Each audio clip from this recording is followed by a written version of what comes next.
Okay guys, nandito ako ulit, si paring Roger. At samahan niyo ako mag-unbox ng mga gashapon na nakuha ko sa gashapon shop sa SM Mega Mall. Kung napanood niyo yung previous video, so nag-spin ako ng tatlong gashapon at ang unang spin ko yung sa Lagubang, sunod yung gecko at yung statue na palaka, no? Okay, unahin natin i-unbox ang gecko. Tara, let's at mag-start na tayo mag-unbox. Let's go! Okay, so sa pagbukas ng capsule, makikita nyo to, yung part na to, at sa magkabilang gilid. Okay, so iangat nyo to. Meron din palang arrow. Ngayon ko lang napansin. May arrow. Iangat nyo to, sabay piga sa both sides. Okay, 1, 2, 3. Yan, di ba? So, ito yung parts ng ating gecko. Dalawa lang pala siya. Akala ko hiwalay pa yung buntot. So, ito yung ulo. Ito yung main body. I mean yung kalahati ng katawan niya. At ito yung manual at instructions na din. Okay. So, ito yung nakuha ko eh. Nakakatawa rin kasi ito yung isa sa mga, sa pinakanagandahan ako ito. So, kung next time, masaya ako makuha kahit alin dito. Pero natutuwa ako na ito nga. So, yun. Ito yung set, okay? So, nakuha ko to for 5 tokens. Ewan ko baka ito rin ibig sabihin nito, no? Or baka 1, 2, 3, 4, 5, baka ito yun. So, 5 tokens siya, equivalent to, 325 pesos. Tara at buuin na natin ang ating gecko. So, ito yun. Ito yung upper, let's say, upper body. Wow. Ganda. Sobrang realistic, no? Check nyo yung mata. I-close up ko mamaya. Wait lang. So, ito yung lower body. Ito yung buntot, yung tail. Nagagalaw din. Let's see. Nagagalaw ba yung paa? Oh, nagagalaw yung paa. Yung mouth. Oh, wow. Ang cute. I-close up natin.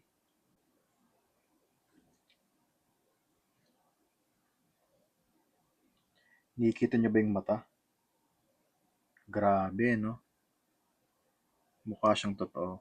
Well, nakita na rin kasi talaga ako ng gecko sa personal kasi napag-alaga ako dati ng leopard gecko. So, masabi ko na malapit sa realistic to. Malapit siya sa pagiging makatotohanan.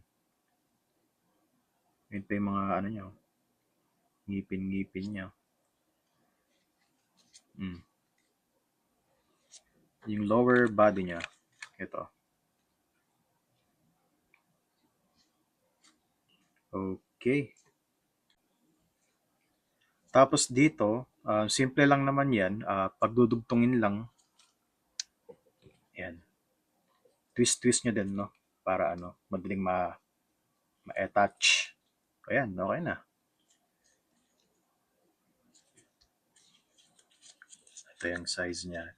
Ito yung palm ko. Wow. Mukhang totoo talaga. Tingnan nyo, oh. Mukhang may hawak akong totoong gecko. Wow. Nakakatawa. Sana yung mata lang nagagalaw din eh. Parang maano yung direction. So yung ulo nga pala. Okay. Nagagalaw yung ulo. Yung mouth. Ito, yung 4 na paa niya. Ito, syempre yung mid niya. Yung gitna, yung part. Yung buntot. Na iaangat. Ayan. Ayan yung articulation ng buntot. Overall, wow. Ano to? 10 out of 10. I mean, yung pattern din, check nyo. Wait. Dapat pala kinlose up ko na kanina ng nang nakabuo na siya. Pero ayan. So, ayan yung pattern, yung details. Mapapawaw ka talaga. Ako, wow talaga. Wow na wow. So, ito yung paa. Ito yung paa niya. No? Yan. Ano, high five.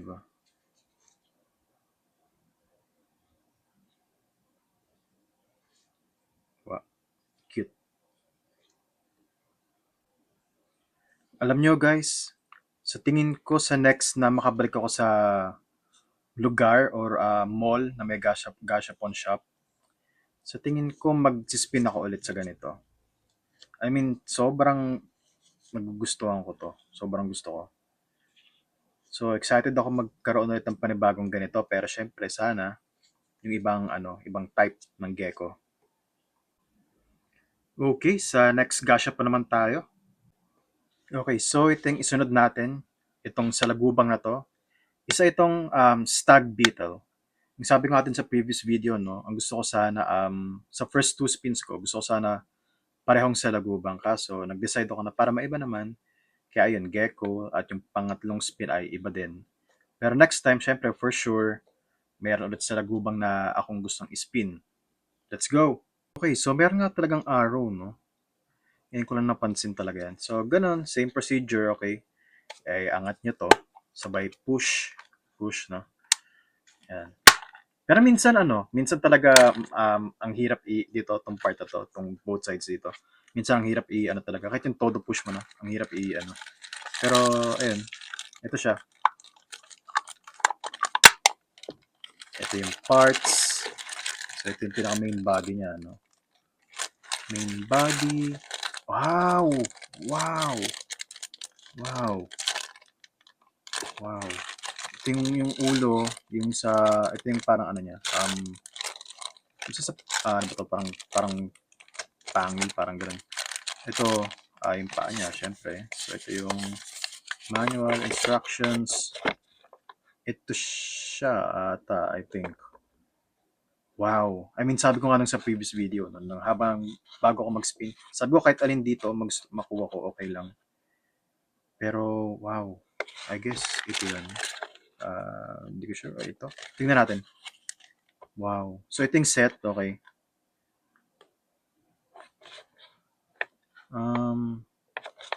Okay. So, sa tayo magbo. Medyo na ano lang ako, na parang parang nawala ako kasi talagang na-amaze lang ako. Okay. Let's go. So, check this out. Okay. Ano, ang laki niya. So, naka-amaze. 5 tokens din nga pala to. 5 tokens. So, that's 325 pesos. Na-touch na. Okay, na-touch na. Dito naman. Okay.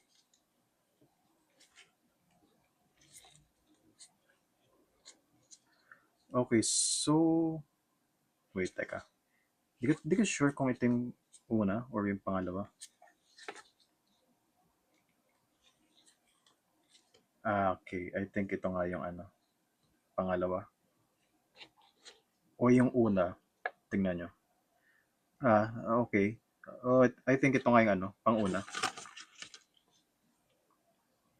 So, pagkaganto sa mga sundan nyo lang yung instructions. No?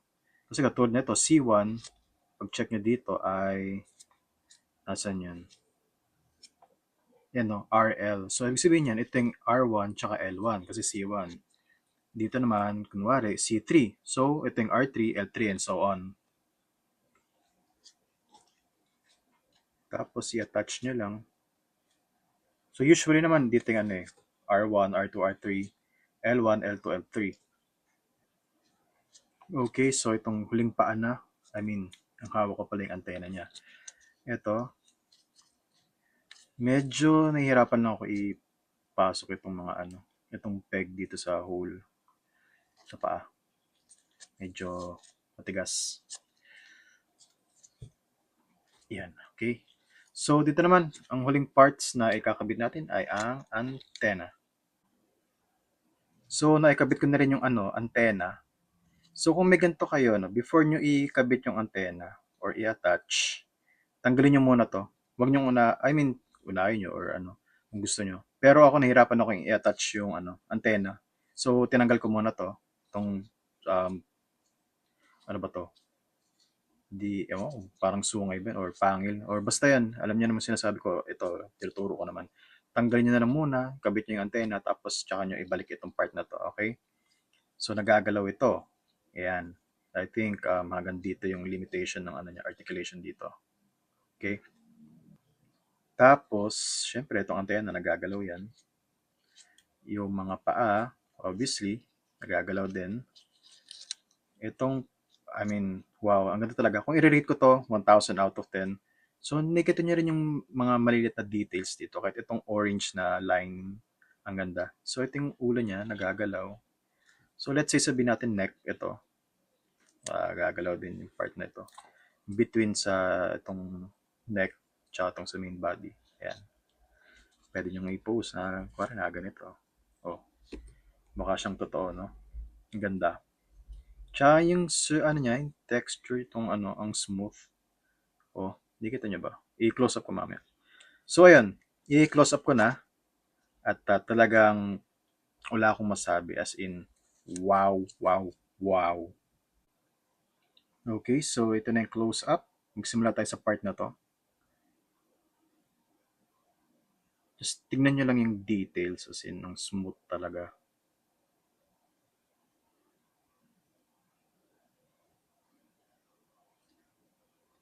So, pag yung mga premium kasi, sa pagkakaalam ko ayun yung ano nga, na-open to, tapos pwede nyo lagyan ng pakpak. Ewan ko lang kung included yun yung pakpak. Pero let's see. Order ako, I mean, mag-spin ako next time sa ano, sa premium. So 15 tokens yun. Pagka online, ano, mahal. Halos double yung price. Okay. So ito yung ano niya, mouth niya, ano. Yung mga orange din. Hanggang dito pala yung ano, yung line na may orange. Okay, so that's it. Napansin ko lang, merong mga kulay green dito. Siguro baka ano lang yan, no? Parang, ewan ko.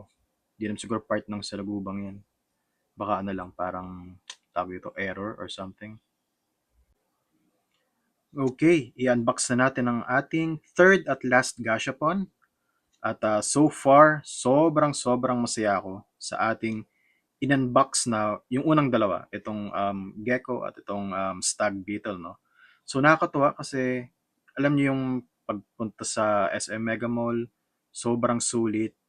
Yung pag-spin, yung experience dun sa Gashapon shop doon, masaya at sobrang saya ko din dito sa na-spin ko actually. Oh, wow. Okay, unbox natin yung third at last. Okay, magkwento na ako ng konti. So ito yung statue ito na palaka, no? Alam niyo parang mga Buddha na statue. Parang ganito kasing style nun. Actually, nung unang nakita ko ito sa SM, I mean, Robinson's Antipolo, nung time na yun gusto ko rin talaga kumuha nito pero nung time na yun sabi ko ano, doon muna ako sa lugubang. So masaya ako at napag-spin na ako nito. So tara, let's go. Oh, ito. 'Di ba? Sabi ko sa inyo minsan nakakatuwa eh. Ang bilis mag-ano, ma-open ng capsule minsan. Parang lang ka-effort ganun lang. So ito nga, may arrow talaga siya. At ito, wow, check this out. Oh, next time gusto ko makuha sana yung ano, yung ito. Ay, patamas muna sa inyo. Ito yung parts, okay. Ayan. Meron pa siyang base, no? Ito, ewan ko, some kind of weapon maybe. Ito. So, sino siya? Sino nakuha natin? Ito yung nakuha natin. Yung una. Ito kasi ibang, ay, wait. Ito nga yun. Kasi ito, ibang kulay ito eh. Mas darker color nito eh. Ito yung una, ito yun. Itong first two, same color yan. Tapos dito iba. So, susunod mag-spin ako ulit. So, 3 tokens to, okay? 3. So, sana, syempre, makuha ko ito or any dito sa dalawa. Wow. I mean, okay. Pareho ang ano nila, posing. Ngayon ko lang napansin. Pareho, oh. Timo, ito, tsaka ito. Ito at ito. Pero magkaiba ng kulay. So, ito at ito magkaiba ng kulay. Ito at ito magkaiba ng kulay. Okay? Yan, oh. Wow. I mean, pag nakuha mo ito or pareho ito na magkaibang color or same color, kasi di-display mo ang nakaganito as in. Wow! Wala akong masabi, guys. Parang ano, medyo out of place itong part na to. Ewan ko. So, try ko lang i-push ng konti. Paloob. I mean, papasok. Guys, ewan ko. Pero parang feeling ko sa tatlong gashapon na in-unbox natin, sa tingin ko ito yung number one na gusto ko. Ang ganda. I mean, astig. Tignan nyo naman. So, ito, wala siyang instruction eh. Tanggal. So, baka natatanggal talaga siguro to. Kasi ito, dito siya ipapasok eh, no? Yan siya i-attach. Aha. Teka nga. Okay, so baliktad pa rin attempt ko kanina. So, ganito. So, sa tingin ko natatanggal talaga to, hindi siya sira or ano. Kasi para pasok nga ito ng maayos, ng mas madali. Ayan. Kasi babalik na lang ulit yan, pasok dun. Oh, ayan siya. At ito ang lower body.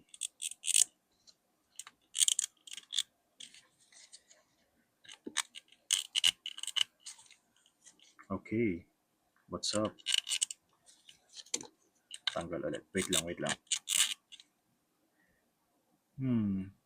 Teka. Okay guys, so nagsistruggle ako ipasok tong part na to. So parang hindi siya ganun ka-fit. Oh. Pero teka, i-try ko pang ano. Tignan natin. Wait lang ha. Okay guys, so may difficulty ako no. So hindi sobrang masikip yung hole. So ang hirap ipasok. So tinatry ko gawa ng paraan, ginagamit ako ng pliers yung itong part na to. No, medyo na ano na nga eh. Hindi siya fit talaga. So nakaka-disappoint. Pero sana magawa ng paraan. So wait lang ulit. Okay, so siguro may kailangan bawasan sa part na ano, yung sa parang pinaka-peg niya. Wala, ito yung ano, magagawa ko sa ngayon. At itong base niya nga pala, ewan ko, ang laki ng butas dito para sa peg na to. Check nyo.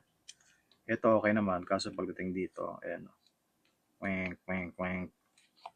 So, after itong video, check ko pa rin no, kung magawa ko ng paraan to. Pero sa ngayon, ganyan siya. Palpak. So, parang ayoko na mag-spin ulit nito. Pero tingnan natin. Baka na-tsempo na ako, no? Na minalas-malas. At ito nga pala yung close-up natin. Ang maganda sana siya kaso. Tsaka nakakatuwa rin, no? Itong pangatlo at panghuling pag-unbox natin. Tsaka ito na tsempo na ito nga palpak. Pero at least masaya naman ako sa stag beetle pati sa ano, gecko. So, ayan. Yung close-up. Okay guys, so kung nagustuhan niyo yung unboxing, mag-leave lang kayo ng comment or subscribe kayo. At next time ulit, mag-unbox tayo at nakaka-frustrate lang taga to. Itong frog statue. Pero itong dalawa, ang cute nila, no? So, ayun ulit. Paring Roger out. Ihabol ko nga lang pala, no? So, ito na yung nangyari. Di ba itong lower body, itong upper body, so yung peg nito ng lower body, binawasan ko. So, kung makita nyo to, nakita nyo itong part na ito. So, ayan, yan. Di ba makita nyo na ano, halatang ginupitan. So, kung hindi ko binawasan yan, as in hindi ko talaga may papasok itong lower body sa upper body. Ayan, ipasok ko naman na siya. Kaso, merong gap dito. So, wala na talaga magagawa. Ganyan talaga siya. Kumbaga, ano talaga to? Defect, no? So, kung may ganito kayo, no? Itong frog na figurine or figure, kung may ganito kayo at may issue ka din kayong ganito, comment down below lang kayo. Okay? Thank you for watching.